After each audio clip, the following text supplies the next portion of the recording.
Number block করে দিয়েছে, খোঁজ খবর নিচ্ছে না, আপনার সঙ্গে কথা বলছে না, আপনার নাম্বার ব্লক করে দিয়েছে আপনার স্ত্রী, অথবা আপনি যাকে হালালভাবে বিয়ে করতে চান, প্রেমিক প্রেমিকা যেই হোক, যাকে আপনি বিয়ের নিয়তে ভালোবাসেন, কিন্তু আপনার নাম্বার ব্লক করে দিয়েছে, খোঁজ খবর নিচ্ছে না, আপনার সঙ্গে কথা বলছে না, শুধু তার একটি ফু, ছবির মধ্যে একটি ফু, উল্টো ছবি, এরকম উল্টো ছবির মধ্যে আঙুল রেখে, শাহাদাত আঙুল রেখে মাত্র একটি ফু দিবেন, সারা জীবনের জন্য আপনার গোলাম হয়ে যাবে, আর আপনার কাছে পাগলের মতো ছুটে চলে আসবে। খুবই পরীক্ষিত একটি আমল, খুবই পাওয়ারফুল আমল।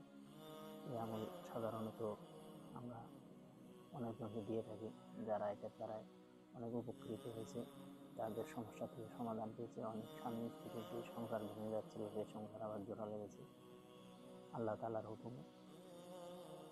তো আপনারা চাইলে এই আমলটি করতে পারেন, তবে কেউ কোনো খারাপ নিয়তে এই আমলটি করবেন না, হালাল ভাবে, হালাল রাস্তায় এই নিয়তটি করবেন, এই আমলটি করবেন।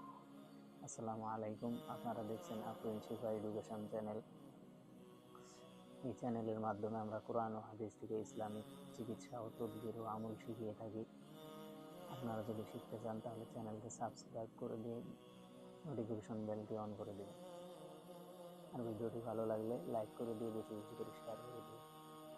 তো আমলটি কিভাবে করবেন সেটাই আমি আপনাদেরকে শিখিয়ে দিচ্ছি। সর্বপ্রথম, যদি আপনার স্ত্রী অথবা আপনার স্বামী যে কথা শুনে না অবাধ্য হয়ে গেছে, আপনাকে ছেড়ে চলে গেছে, অথবা কোনো ভাই কোনো বোন যে হালালভাবে মন থেকে কাউকে পছন্দ করে বিয়ে করতে চান, কিন্তু আপনার কথা শুনছে না, আপনার থেকে ছুটে চলে গেছে, ব্রেকআপ হয়ে গেছে, তারা এই আমলটি করতে পারেন। তো আমলটি কিভাবে করবেন? সর্বপ্রথম আপনি চাইলে নামাজ পড়ে নেবেন, নামাজ পড়লে খুবই ভালো হয়, 5 ওয়াক্ত নামাজ পড়ে নেবেন। আর যদি নামাজ না পড়েন তাহলে পাক পবিত্র হয়ে যাবেন, পরিষ্কার পরিচ্ছন্ন কাপড় পরবেন, গোসল করে পাক পবিত্র হয়ে পরিষ্কার পরিচ্ছন্ন কাপড় পরে তাজা উজু করে আপনারা একটি জায়নামাজের উপরে বসবেন। বসে যাকে আপনি আপনার বাধ্য করতে চান, যদি তার ফটো এমনিতে থাকে তাহলে তাও হবে, আর যদি মোবাইলের মধ্যে থাকে তাও হবে। তো সেই ফটোটি এভাবে মোবাইলে থাকলে মোবাইলে বাইর করে নেবেন, আর এমনি থাকলে এমনি সামনে নিয়ে বসবেন। বসে সর্বপ্রথম আপনারা 3 বার ইস্তেগফার করবেন, এইভাবে আস্তাগফিরুল্লাহ ওয়া আতুবু ইলাইহি, আস্তাগফিরুল্লাহ ওয়া আতুবু ইলাইহি, এভাবে 3 বার পড়ে নেবেন। তারপরে আপনারা কি করবেন?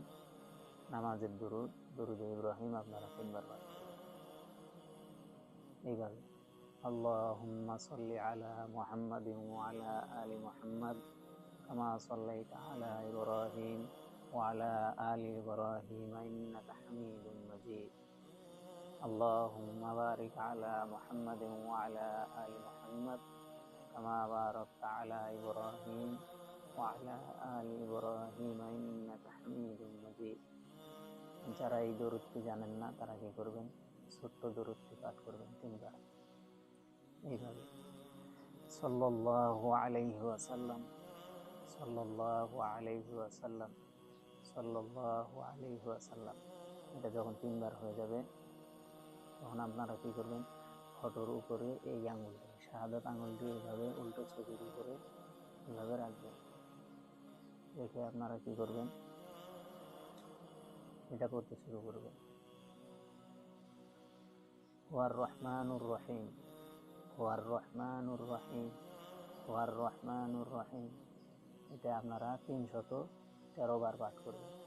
একটা তসবিহ হাতে নেবেন, এরকম তসবিহ হাতে নেবেন, এক হাতে ডান হাত দিয়ে ওখানে শাহাদাত আঙুল ফটোর উপরে রাখবেন, আর বাম হাতে এরকম তসবিহটা হাতে নিয়ে আপনারা কি করবেন?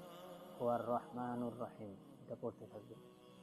যখন 313 বার হয়ে যাবে তখন কি করবেন? এই ছবির ভিতরে 3টি ফু দিবেন, 3টি ফু দিয়ে আবারও 3 বার দরুদ শরীফ পড়ে আপনি আমলটি শেষ করবেন। ইনশাআল্লাহ, যে আপনাকে ছেড়ে চলে গেছে, আপনার নাম্বার ব্লক করে দিয়েছে, কথা বলে না, আপনার খোঁজ খবর নেয় না, খুবই দ্রুত আপনার কাছে সে পাগলের মতো ছুটে আসবে, আর আপনাদের যে ক্যাসাল যত কিছু সমস্যা ঝগড়াঝাটি আছে সব মীমাংসা হয়ে যাবে ইনশাআল্লাহ। তো এই ছিল আজকের ভিডিও।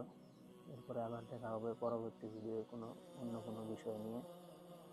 ভিডিওটি ভালো লাগলে লাইক করে দেবেন, চ্যানেলটি সাবস্ক্রাইব করে দেবেন, বেশি বেশি করে শেয়ার করে দেবেন।